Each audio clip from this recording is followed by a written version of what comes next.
Wake up with a smile, and then in a while, come to lunch with the ladies. Lunch with the ladies.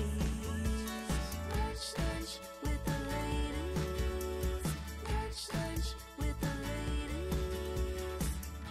Welcome to the Libby Show, Lunch with the Ladies. On this episode, we're talking holiday movies, Christmas traditions, and so much more with the lovely and talented actress Jearnest Corchado from Peacock's The Real Housewives of the North Pole. And we'll get a sneak peek of her new song. So let's have lunch with the ladies. We are so excited to have on our show today the talented and beautiful actress Jearnest Corchado. You might have seen her in roles on Little America, Blacklist, among many others. We would have to be here for hours to talk about all of her accomplishments, not only as an actress, but as a producer. Welcome to the show and congratulations on the new movie and on all of your accomplishments. We can't wait to hear so much about all of you're doing. Thank you so much. Thank you. I'm excited. I'm excited to talk about this film because it means a lot. And I think that people are really going to love it. They're really going to love our film. Good, good. Well, let me just get started by asking some basic things that I know the audience is dying to know. So the first question is, I know that you got started early in life. You came from Puerto Rico to Hollywood. Tell us about that transition. How did you do it? What brought you to the United States? You know, what gave you the oomph, especially at such a young age? Yeah, so I've been saying that I've wanted to be an actress since I was 8 years old. And I remember even telling my teachers at school, I would say, I'm going to be an actress in Hollywood.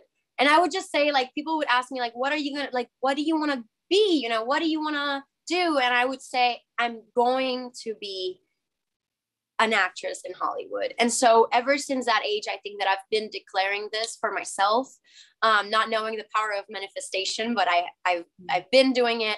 I loved acting ever since I was that age. And so I started taking acting classes. I would go to acting class on Saturdays every year of my life. And then when I was about 15, a Disney camp, or it wasn't like, it wasn't a Disney camp, but it was with the people from Disney. We're doing this camp for kids. At the time, it was called Celebrity Actors Camp. And they were looking for actors, young actors, to train in a way. And so I auditioned for it.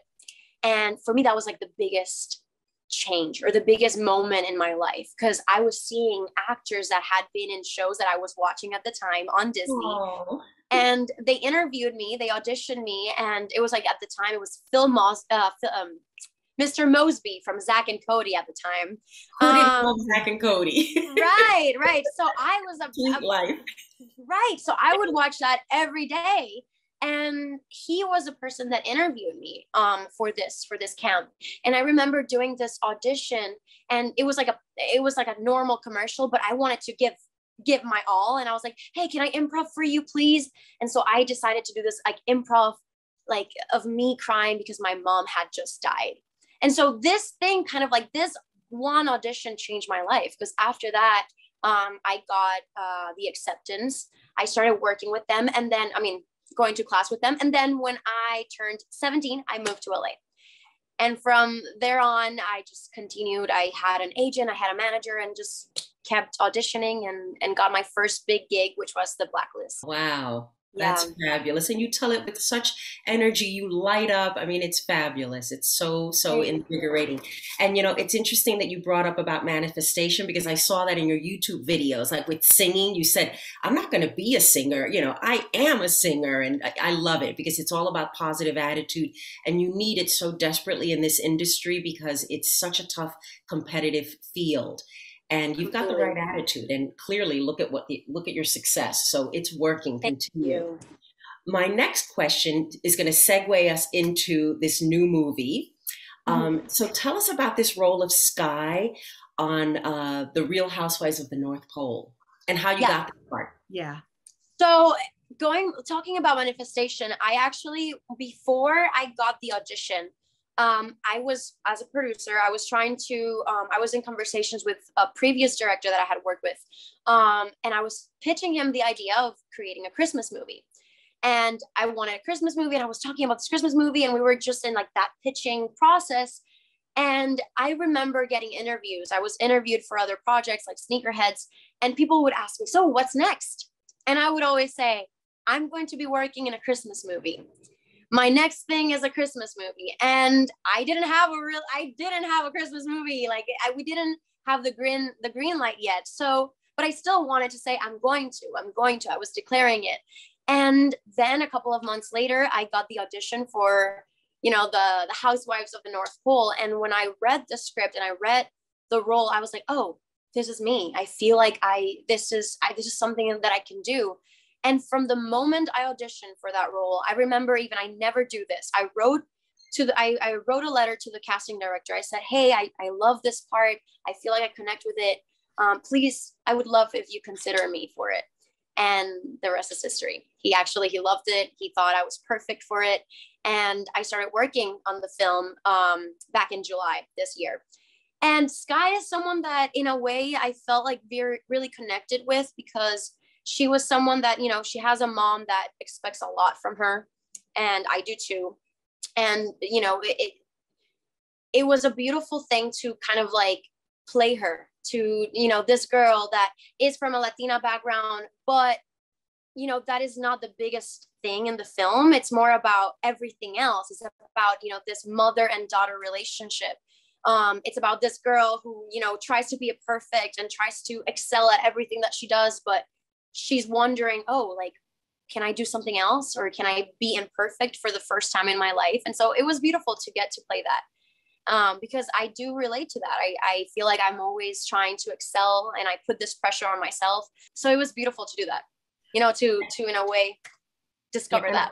And I love that this is so different from Sneakers, because it's a very different character. So it really shows off your range. So it's beautiful. I'm so Thank you for mentioning that, because that's one of the reasons I wanted to do it too. It was really important for me to, I don't want to be put in a box as an actress, and I want to be able to show everything that I'm able to do. All my life, I've been doing drama, and I've been doing like these really tough roles, and like usually badass, like, or very tomboy characters. And on this one, I wanted to do the total opposite. I wanted to show a Latina with money, and, which is not, not as normal on the media. So I wanted to in a way just be a human being and show this other side of me. This movie, apparently this was made during COVID, and it was made during a hot month. So you had to simulate the snow and the cold? Yes, every day. It was really hot. We were all sweating. But basically they just had foam. They had soap, and they turned like the soap into foam, and it looked like Christmas. But I was telling someone else, I was like, it's crazy how the mind works, because sometimes I remember this one scene, we had like all these Christmas trees, and it smelled like pine trees, and it felt very Christmas-like. And everyone was in sweaters, and I could see the fake snow, and I could swear to you that I felt like I was in a curse, like it was the winter, because I got cold. I was like, how is this? I don't know, like the mind works like that. It's so crazy. It's called movie magic. That's right. Magic of Hollywood. Movie magic and method acting over here. I'm like, oh, I'm so cold. Yeah. So are you do you watch any of the Housewife franchises? Not that this is, I don't. And so I think that after getting this part, I didn't know who was going to be my mom until I got the part. And then I was like, oh, Kyle Richards, so that's awesome. And then so I started looking more into the Real Housewives of Beverly Hills, and I understand why people are so addicted to it. Yeah. It's funny, and it's like, I don't know what it is about reality TV, but it's addicting.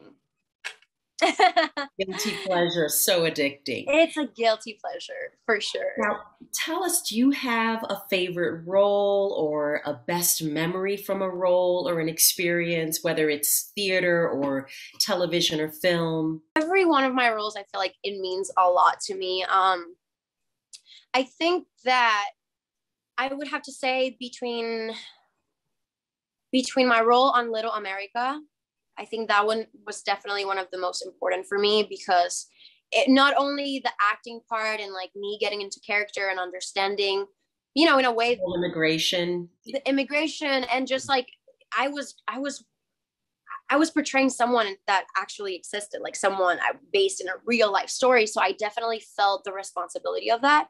And also I love the fact that it was an action episode where I got to, play squash, and I didn't own, like I had everything in one. And I think that's why I love it so much, because I love being able to just, just act, but also play a sport and run. And I love physicality when it comes to my acting. And I would love to keep doing action roles. You were a natural. Like, I know they have coaches for that, but you were a natural. So did you already come into it knowing how to play, or did you have to? Well, let me tell you. No. You're a natural. Thank you so much. I got addicted to squash. I don't know if you've ever played it, but it's so fun. And we had maybe 3 or 5 days, something like that, of training.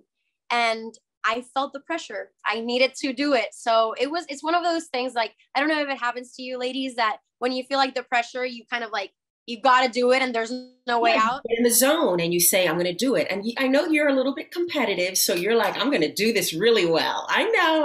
I've been watching you. You love Christmas movies the same way we do?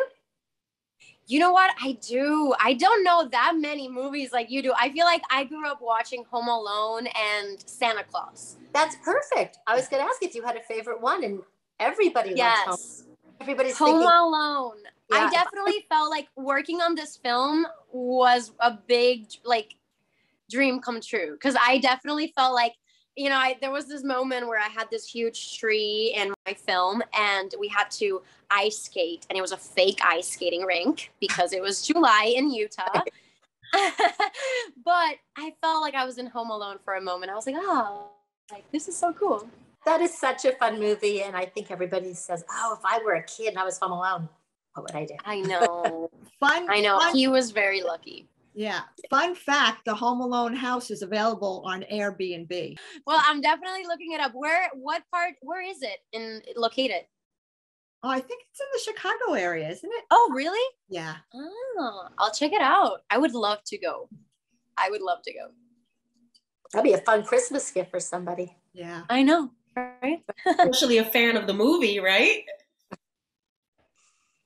I know. Well, I hope that one day people feel like that about my film, and they decide to rent the house that we used, because apparently it was also the same house that High School Musical, the original film, the original 3 films used for Vanessa Hudgens' character. So that was a big, like, oh, cool. I grew up watching that movie, and to be in that movie later on, years later, felt like, wow, I made it. Any other favorite movies that you have for Christmas? Did you say Santa Claus? Yes, Santa Claus. It felt very real at the time. Definitely felt very real. It was like one of those films that I was like, oh my God, Santa Claus. Like, I was really excited, and yeah, and for me that was Christmas. Watching those movies felt like, okay, it's the holidays. Yeah. The whole I think Santa Claus was 3 films, and it was a good trilogy. They stopped it when they needed, and it was really, really well done. Very well done. I agree. Yeah, it's a holiday favorite. Yeah. The kids I love the suit, like how he expands when he puts the suit on. Yeah. So I have Thanksgiving dinner. Exactly. I have a brother who is 8 years old, and I think that's exciting to get to, live this time and see the holidays through his eyes. And I don't think that he's seen Santa Claus yet, so that's probably a movie that I'll definitely be watching with him. And that little tradition for the two of you. Yeah, absolutely. Do you have special traditions in your family that you do to celebrate the holidays? Yes. So in Puerto Rico, I've been living in Puerto Rico for the last 2 years since the pandemic. And it's been a blessing in disguise because I've gotten to spend a lot of more time with my family. And so it's been great. One of the things that we do here, it's called, maybe, las parrandas. Parrandas puertorriqueñas, which is basically with a lot of instruments. You basically, it's like this trombones and like you're like and like, and it's like that's the type of music that you kind of hear, and people are like singing, and they basically go to your house. So basically a group of people get together, family, friends, and they decide to give a parranda to some of their friends, but this person that is receiving the parranda doesn't know it. And so we show up at 3 a.m. or 2 a.m. to, to sing for them and to basically force them to have a party. And this is like super, like, I think this is very Puerto Rican. And so that's definitely the biggest thing that we do for the holidays. I've already done 5 parrandas, and the holidays for us started like on Thanksgiving, which is the craziest thing. Wow. Did they invite you in? And there's dancing involved, by the way, because you can't help but start moving your body when you start doing that music. Absolutely, you're like, la bomba, ay que rica, La bomba, yes. Yeah. And so everyone just starts singing along, and it's very, very fun. It's festive, yes. It's very festive. Yeah. And are there special foods that you eat for Christmas? Oh yeah. We have el coquito, which I feel like they asked me this, like how to describe it, but basically it was like it's like an eggnog with coconut water, and I think vodka or tequila. I'm not sure about that, but it's basically like it's like an horchata kind of like drink, or an eggnog.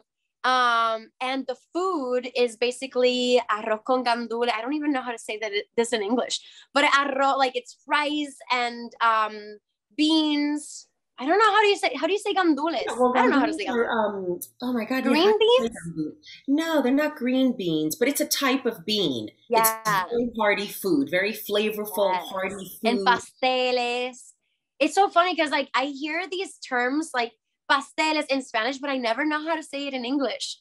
There isn't a translation for pasteles in English because there isn't that food in any American What cuisine. is it? Is it a dessert? Like No, it's a meal. It's part of the meal. It's a meal. So it's basically like this I don't even think it's an empanada, but it's like this, I don't know how to describe a pastel, but it's basically like meat with like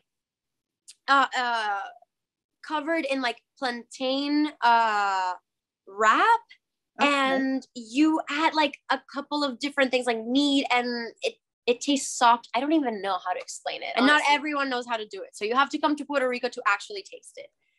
You're right. We'll do that. Yeah. So I invite you to come to Puerto Rico on Christmas time because, it's one of those, the only place I think that you can come and instead of wearing ugly sweaters, you'd be wearing ugly swimsuits because it's so hot. I'm not putting a swimsuit on in December. I don't know about you ladies. I know the stress. You're eating so much food and it's amazing food and you can't say no to it. And then you're having to be at the beach the next day. It's crazy. Yeah. But it sounds like you can dance it off at night. You can definitely dance it off. You At can 3 definitely a.m. dance it off. At 3 a.m. I know. So before we let Miss Selena get into the rapid fire questions, I have one last question, and that is, what are some of your upcoming projects and plans for the future? I mean, we know about the Christmas movie, but what else do you have cooking? So I'm focusing on music. I've been releasing a couple of singles, doing really fun music that, makes you laugh and have fun. The latest song is La Bemba, which I think— I love it. Yes. It's so catchy. Thank you. And it's honoring Selena.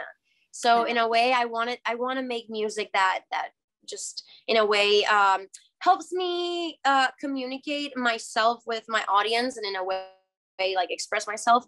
But also it's fun music, and I think that people can dance to it and just have a good time. New music is coming, so I have a new single coming out, Vamos Pata Abajo, which is a reggaeton type of song. It's very it's sexy, but it's not vulgar, which I love. I think that with my music I want to be able to, feel like empower women and feel sexy no matter what, no matter the age, no matter where you're from. Like, I want everyone to feel empowered with my music. And so that's what's coming next. And also I'm developing a show right now. I'm in the writing process of a series that I want to be producing here in Puerto Rico. So that's definitely my next project. And I love that in La Bemba you incorporated women of a certain age. So thank you for that. Completely. Thank you. I appreciate that. I that was my favorite part. I want everyone to just love it and to be a part of it. Just like I've admired my whole life. I've admired Selena. And one of the things that I loved about her is that everyone could just listen to her song and to her songs and feel like they're part of it. So I definitely want to do that with my music. Can you give us just a teaser, just maybe a little bit of the chorus or something, not to put you on the spot? Oh my God. Yes, I can. From La Bemba, right? Sure. Yes. So it's like como comienza el bam bam, a todo el mundo dile ven ven, traigo todos los pasos, tengo el barabim barabiri bom bom, tirando dulce por el callejón, como tumbaco con años de elección, llegó y suena el boom boom, todo el mundo lo baila de norte a sur, acelera como chofer de autobús, right through y right tra, dale para el frente yo le caigo atrás, sube el bajo que aquí no le voy a bajar. And that's it. Boom, boom. I love that. Yeah, we're gonna finish every episode now with boom, boom. I know. Yes, Okay, it's a fun song. It's like if you want to go work out with the song, it's like catchy. You're gonna feel it, I'm gonna have to switch from working out to Pitbull to working out to you. Oh my God, yes. Pitbull gets me going. It's so funny because at some point in my life, I was telling my friends, I would be like, you know what? I wouldn't mind being the Pitbull, the Pitbull of my generation. Like, I'm not the demographic for Pitbull. And now that I listen to Pitbull all the time on YouTube, I get all these ads that totally don't match things that I want to buy. But that's who I'll buy one of them. I also picked up some Spanish. I don't know what I'm saying, and I'm probably not saying anything that I should be saying. That. I love that. I think that, music and whatever, I think that, it's beautiful to discover whatever you want to like next. Like, I don't think that you should ever put yourself in a box. If you like it, you like it no matter what. And that's the beauty of living. Yes, I've got some rapid fire questions for you. Ooh, yes. Okay. So first, I'd love to know, what shows have you been binging? Selling Sunset, I can't stop. I haven't finished it, but I feel like part of me doesn't want to finish it because I'm like, I still want to keep watching it. And it's there's another season coming, so it's okay. Oh, I know. I'm excited for that. And Money Heist, which is like Casa de Papel, also is so good. And those are the three. Oh, and of course, Squid Games. I need to check those out. They're on my list. I haven't watched them yet, so I'm definitely going to watch them now. They're amazing. I just finished You. I'm not going to say anything, but is it good? Because I was getting a little in the second season was a little, but people say that the third season is better. Yeah, it takes a turn, an unexpected turn, but I'm not going to say anything else. You just watch. Okay, I'm excited. So, what are your favorite all-time movies? Ooh, well, The Notebook, Mean Girls. Yes.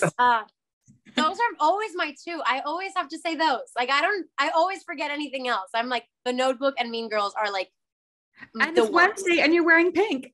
Exactly. It stayed here. Yeah, exactly. So speaking of clothes, where's the last place you shopped? Zara and Mango. Nice. It was my first time at Mango. I've never shopped there. And this is actually from there. I was like, ooh, I like it. And so I might go more often. What is one item you can't live without? My glasses. I'm not using them right now because I wanted you to see my face and not like the reflection of you. But Definitely my glasses because I'm really blind. So unfortunately, it's an actual need. Okay. How do you de-stress? Watching movies, painting. I've definitely been painting a lot. And I think that's definitely the one thing that I love and in a way has become my newest hobby and the thing that I use to in a way, decompress and express myself. That's awesome. Wow. You're so talented. Oh, thank you. I mean, I'm not saying that they're the greatest, but I still love to paint. That's wonderful. And last question, where's your favorite place to escape to? The beach and nature. I definitely have discovered that I need the beach and I need mountains in my life. I think that living in LA and seeing mountains every day in a way, even though you're in a city, but seeing the mountains always make me feel safe and like, so I definitely feel like nature. That's awesome. I love that. Thank you so much. Jearnest, at the end of each show, we usually ask our guests if they have any charity or nonprofit that they work with or would like the world to know about. Is there anything that you work with? For me in particular, and I want to encourage everyone, I think just being kind and also one of my best friends is autistic. So one of my dreams is to create an organization for autistic kids and autistic adults. So I definitely want to encourage everyone to just, I think that helping whatever foundation that fits you and that you feel like you connect with is the best way to go. I think there's so many people that need the help. So I definitely want to encourage everyone to just, whatever connects with you. Yes. Well, thank you. And that's why we like to talk to people and ask them, because there's so many people that need help around the world. And speaking of autism, there's a show called Love on the Spectrum. If watch that show, it's really, I hate to use the word amazing, but the people are so kind. And the second season, I just cried because they're like the basic of what humans are inside, but that we don't let the world know, and they let the world know it. So please, everyone, if there's a favorite autism charity, please support that, or someone you know. But thank you for bringing that subject up. And you know what? I'm glad that you mentioned that, because that's why he's one of my best friends. I always tell him that he picked me because I'm so lucky to know him and to have someone that loves me that way. I think that autistic people are the most beautiful human beings. They are not confused by the world. They're not, they're just a blank slate, and they are like angels in a way. And so that's. Yes. Yep. And isn't that what the holiday season is all about? It's just connecting with other people and spreading love and understanding other people and recognizing the differences and loving them despite the differences. So, Jearnest, we thank you so much for coming today. And I'm super excited to watch the movie, which is available as of December 9th on Peacock Network. It's the Real Housewives of the North Pole. I can't wait to see you in it. And I'm sure that this is the beginning of a huge career for you. And I hope to see you in many more movies. And I can't wait to work out to your music. Yes, thank you so much. So, it's been such a pleasure, ladies. I'm so excited to have met you. And I know that this show, I can't wait to see it. I can't wait to watch it, support you in any way I can. Thank you. Thank you again. So thank you, Jearnest. And I'm going to end the show like I always do, saying find some joy, give some joy every day. Thanks for watching The Libby Show, Lunch with the Ladies. See ya. Bye. During this holiday season, as we come to a close of the year, I would just like to thank everyone that has found us, that has found The Libby Show, Lunch with the Ladies. Thank you so much for watching.